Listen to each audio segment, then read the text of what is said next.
Assalamualaikum warahmatullahi wabarakatuh. Waalaikumsalam warahmatullahi wabarakatuh.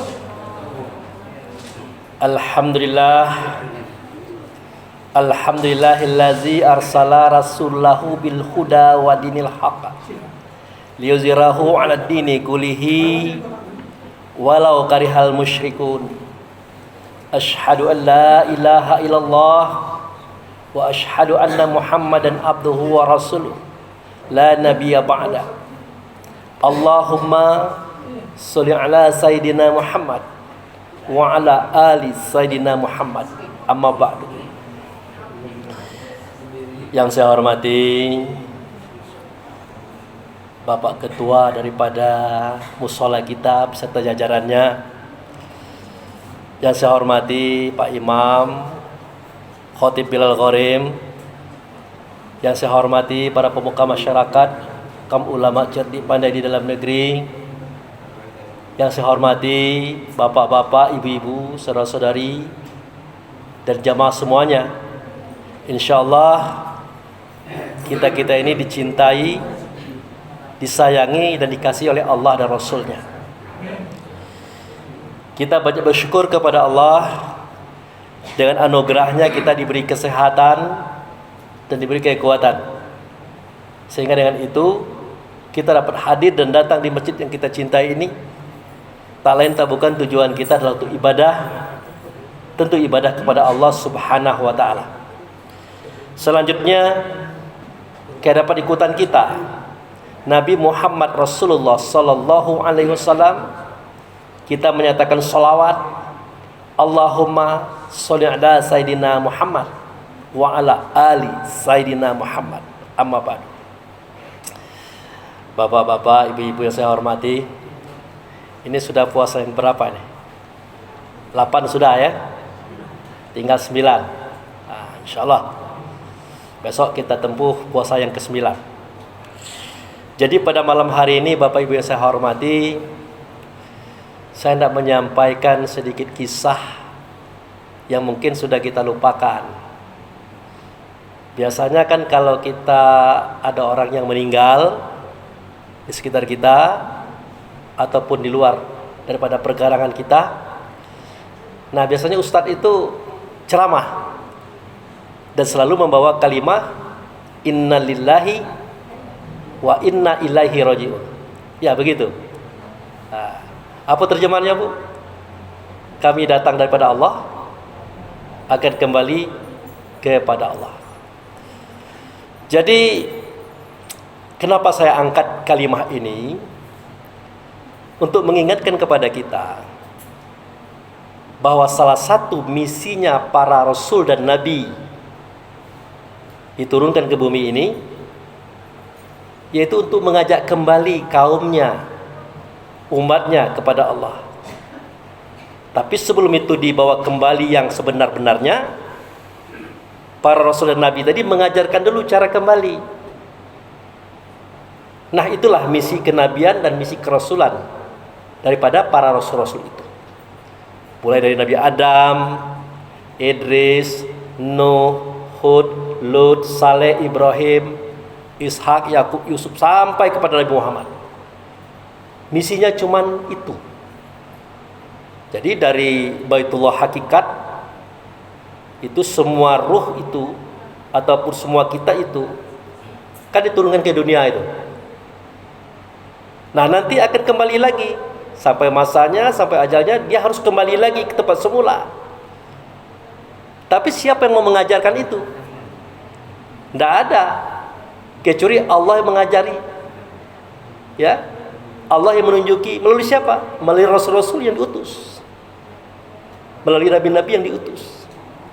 Makanya saya katakan bahwa salah satu di antara misi para nabi dan rasul itu adalah mengajak kembali kaumnya untuk bisa kembali kepada Allah dengan cara baik dan benar. Jangan sampai tercecer. Kalau tercecer artinya tidak kembali, itu gawat. Pecah langit, pecah bumi, terjadi kiamat. Kaum tadi, umat tadi tidak kembali kepada Allah. mereka terjebak di dalam dunia ini dan terbakar bersama neraka. Nah, itulah ceritanya itu. Nah, itulah sebabnya kenapa Nabi Muhammad mengatakan pada surah Ali Imran ayat 31. Apa kata beliau? In kuntum tuhibbunallah fattabi'uni. Nah, itu. Kalau kamu mencintai Allah, ya ikut saya.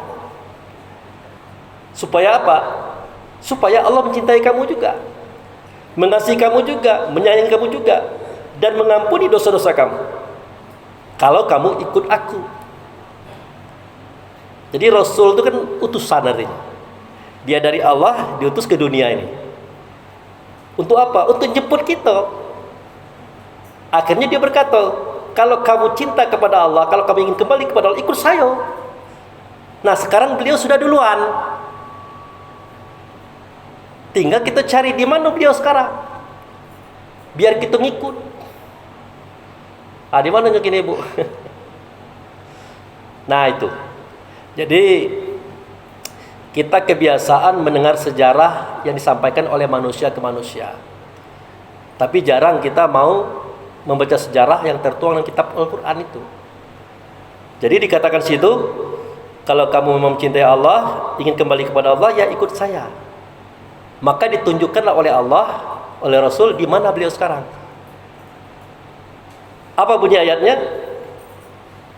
La uqsimu bihazal balad wa antahlu fi hazal balad. Muhammad, demi negeri ini, sesungguhnya engkau tetap ada di dalam negeri ini.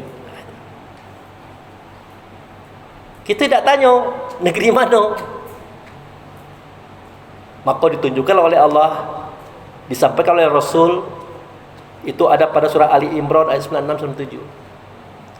Inna awala baiti udi'a linnasi lalazi bibaka mubaraka wa hudal alamin fihi ayatu bainatu maqama Ibrahim mandakalahu kana amin. Sesungguhnya rumah yang pertama kali aku yang membuatnya, kata Allah, itulah rumah yang ada di negeri Bakah. Nah, negeri Bakah ini bukan Mekah ini. Negeri yang ada di luar santero alam. Di situ ada rumah yang pertama kali aku yang membuatnya, kata Allah, itu yang Baitullah. Nah, dari dalam rumah itulah asal kita tadi. Nah, sekarang Rasulullah sudah kembali ke rumah itu, ke tempat itu. Nah, disuruh kita ngikut ke situ. Nah, cak mana cara ngikutnya itu? Maka dimudahkanlah agama ini oleh Allah, oleh Rasulullah. Maka dijadikanlah Baitullah hakikat itu sebagai tandanya adalah Ka'bah yang ada di tengah-tengah Masjidil Haram. Ya. Jadi Baitullah tempat kita dulu, tidak mungkin kita capai. Maka dimudahkanlah agama ini oleh Allah sebagai tanda Baitullah itu adalah Ka'bah di tengah-tengah Masjidil Haram hari ini. Ternyata cara kita mengikut Rasul itu adalah sholat. Itu. In kuntum tuhibbunallah fattabi'uni. Kalau kamu mencintai Allah, ikut saya. Saya sudah kembali. Saya sudah berada di negeri itu, Bakah. Ada dalam rumah itu Baitullah. Nah, sebagai tandanya itulah Ka'bah.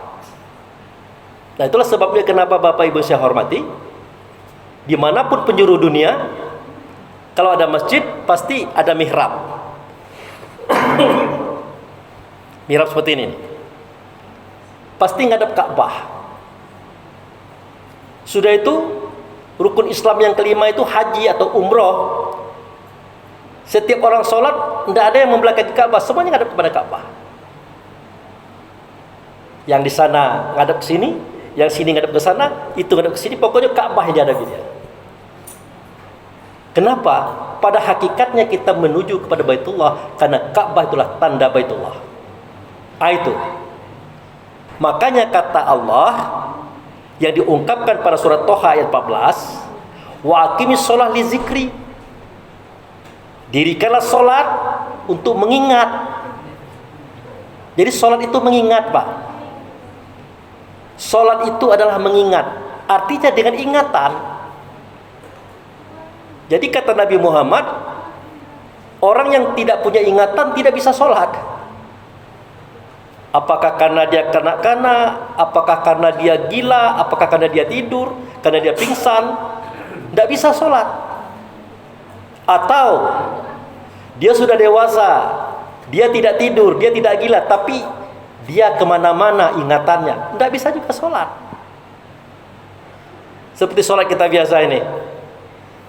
Kalau kita sholat Allahu Akbar, nah kita udah ke mall, ke Pantai Panjang, ke Pulau Bayi mancing ikan, awak kita lagi sholat. Kalau ibu-ibu mulai ceritakan kue kelak lebaran, cak mana modelnya, baju yang padek di mana orang jualnya. Dalam sholat berarti ingatan kita tidak berfungsi untuk fokus kepada tempat tadi. Itu melenceng. Makanya kata Rasulullah, in kuntum tuhibbunallaha fattabi'uni. Kalau kamu cintai Allah, hendak kembali kepada Allah, ikut saya. Saya sudah ada di rumah itu, di negeri itu. Sebagai tandanya itulah Ka'bah. Makanya dikatakan falyabudu rabb hadzal bait. Kau sembah Tuhan rumah ini. Atau kau sembah Tuhan di rumah ini. Dia menuju kepada Ka'bah. Nah, apa yang kita ingat selama ini? Pernahkah kita di dalam sholat itu mengingat satu posisi di mana di situ kita bertemu dengan Tuhan, yaitu Ka'bah tadi? Mestinya begitu. Karena ada perintahnya, falyabudu rabb hadzal bait. Kau sembah Tuhan rumah ini. Caranya, fatakhizu maqami Ibrahim shalah. Kamu ambil sebagian makam Ibrahim, kamu sholat di tempat itu. Rupanya di depan Ka'bah itu ada makam Ibrahim yang kuning tinggi itu. Boleh sebelah kanan, boleh sebelah kiri, boleh sebelah situ, boleh sebelah sini. Nah, setelah berada kita di situ, jangan kemana-mana lagi. Jangan ke pasar lagi, jangan ke mall lagi, jangan buat kue lagi, jangan arisan lagi, jangan mancing ikan lagi. Mantap-mantaplah di situ. Disitulah kita angkat takbir, disitulah kita mengucapkan semua kata-kata. Pertahankan. Kalau tidak seperti itu, gawat kita. Tidak jadi ingatan kita berfungsi untuk kembali kepada Allah di dalam sholat. Itu. Nah, setelah kita mantap di situ, apa yang terjadi? Berkata Allah Subhanahu wa taala melalui Rasulullah, "Wa nazza'na ma fi sudurihim min ghillin tajri min tahtiha al-anhar." Kalau sudah sampai di tempat itu, ada air mengalir di bawahnya, katakanlah Zam-Zam. Di situ kami cabut penyakit hati dalam dada mereka. Artinya penyakit hati kita, murah benci ke orang, iri ke orang, dendam ke orang, di situ dicabut penyakit hati dalam dada itu. Makanya kita tidak penyakitan. Kalau penyakit hati dalam dada itu tidak dicabut oleh Allah dengan cara sholat seperti itu tadi, kita penyakitan. Kenapa? Dikatakan oleh Allah dalam Al-Quran, fi qulubihim maradun fazadahum maradan. Dalam hati mereka itu ada penyakit, ditambah Allah penyakit. Kenapa bertambah? Karena tidak pernah dicabut-cabut. Dia sholat, dia sembahyang, tapi kemana-mana, tidak di situ. Nah, ini yang perlu kita perhatikan, yang perlu kita ingat. Pak Ustaz, kami tidak sholatnya itu. Nah, cak mana sholatnya? Kami nak sholat cak biasa, ngalur ngidul kemana-mana. Jangan, berbahaya. Nanti Bapak buka surat Al-Anfal ayat 35. Di situ terdengar suara pernyataan Allah dan Rasul. Wa makana sholatu minal bait mutaka wa tasdiyah fazuqu azaba bima kuntum takfurun. Salat mereka yang tidak di rumah itu. Nah, sama baik kayak bersiul-siul, bertepuk tangan baik. Apa itu bersiul-siul? Ya bernyanyi-nyanyi. Dia membaca surat, dia membaca ayat, lagunya elok, padek. Tapi tidak di situ. Dianggap oleh Allah bersiul-siul dan bertepuk tangan saja. Nah itu, tangan itu ujung-ujungnya apa? Fazuku azaba bima kuntum takfurun. Rasakan oleh kamu azab karena kamu kafir. Nah, dikafir-kafirkan oleh Tuhan. Apa itu azab? Nah itu tadi. Kalau tidak seperti itu sholat kita, penyakit hati dalam dada tidak dicabut. Maka numpuk-numpuk akhirnya kita sakit. Kalau sakit payah kita. Badan tak lemak, maka tak lemak, segala tak lemak, apalagi tidak ada duit, nanggung nian. Kenapa seperti itu? Bima kuntum takfurun. Karena kamu kafir, karena kamu ingkar, karena kamu tidak mau dengar kecek, kata orang Bengkulu. Itu. Nah, oleh karena itu Rasulullah bersabda, bainal kufar wal mu'min tarkus shalah. Perbedaan si mukmin dengan si kafir itu dalam hal meninggalkan sholat. Kalau kita sholat di situ, tidak kemana-mana, mantap baik, ingatan kita di situ, itulah mukmin namanya. Kalau kita keluar dari situ kemana-mana, itulah kafir namanya. Jadi dalam agama ini tidak pernah kita mengatakan orang agama merek lain itu kafir, tidak pernah. Yang kafir itu adalah kita, yang mukmin itu adalah kita. Kapan kita mukmin? Kalau sholat di tempat itu. Kapan kita kafir? Kalau kita tinggalkan tempat itu di dalam sholat.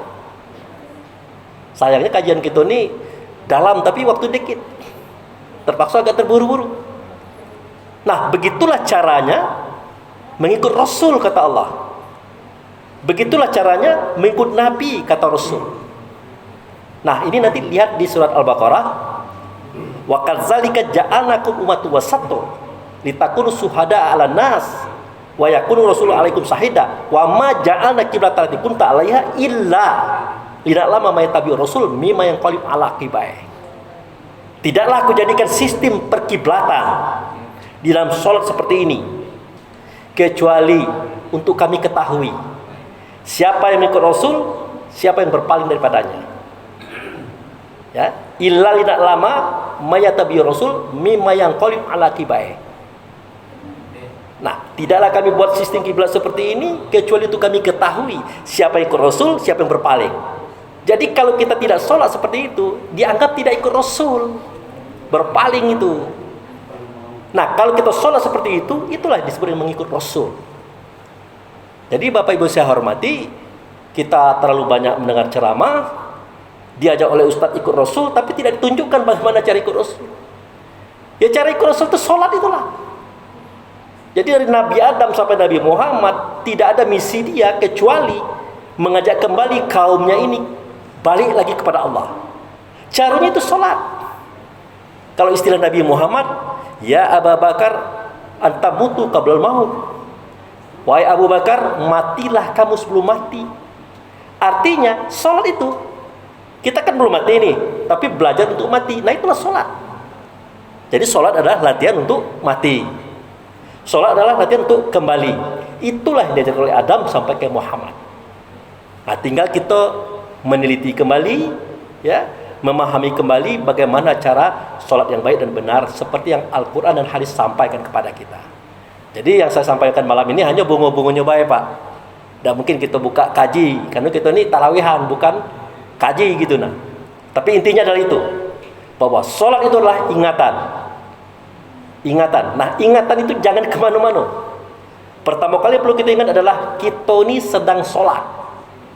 Nah, makanya usolli fardhu isai, menyengaja aku akan sholat. Artinya sadar kita ngomong itu. Jangan sambil ingat yang lain, tidak boleh. Nah, setelah kita berada di tempat tadi, di depan kita Ka'bah dalam ingatan kita, baru angkat takbir. Jangan kemana-mana. Sudah, jangan kemana-mana. Di situlah kita baca Al-Fatihah, baca surat sampai salam. Nah, kalau selamat kita di situ, mudah-mudahan sholat kita baik dan benar. Dan mudah-mudahan kita dikatakan oleh Allah dan Rasul sebagai orang-orang yang ikut Rasul kepada Allah. Nah, itu aja Bapak Ibu saya hormati. Misteri daripada innalillahi wa inna ilaihi rajiun. Misteri pada misi para Nabi dan Rasul adalah mengajak kembali semua kaum dan umatnya agar selamat kepada Allah. Caranya sholat yang baik dan benar seperti yang tertuang pada kitab Al-Quran dan kitab hadis. Demikian, terima kasih. Wabillahi taufiq wal hidayah. Assalamualaikum warahmatullahi wabarakatuh. Waalaikumsalam.